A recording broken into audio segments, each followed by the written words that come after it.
Parehong nanindigan ang AFP at DND na stable at matatag ang militar.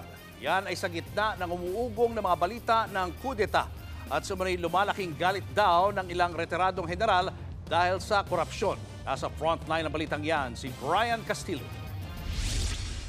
Sumisiklab ang galit ng ilang retiradong general dahil sa korupsyon sa flood control projects. Babala ni Senator Bato de la Rosa na dating PNP chief. It snowballs into something bigger, then it will constitute a threat. Kung hindi yan ma-address, magkakaproblema tayo dyan. Pero paglilinaw ni retired Lieutenant General Edelberto Adan, bagamat may ilang nanghihikayat na kalabanin ng gobyerno, hindi ito sinusuportahan ng nakararami.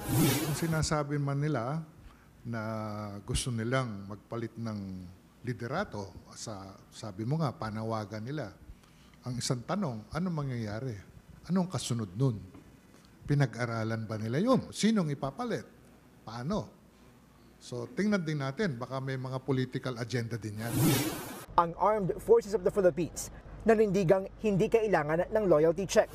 This is an outright lie and a dangerous attempt to poison minds, weaken the chain of command, and sow division between the Commander-in-Chief and the Armed Forces. They are nothing but digital smoke.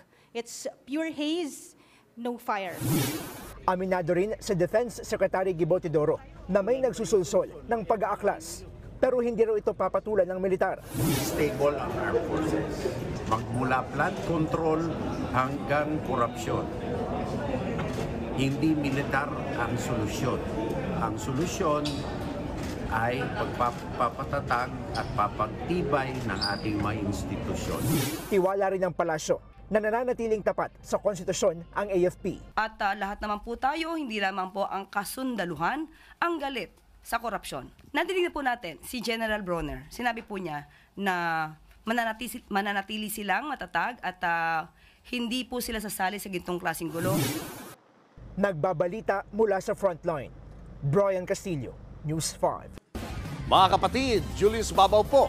Para sa komprehensibo at makabuluhang balitaan at talakayan, mag-follow at mag-subscribe na sa social media pages ng News 5.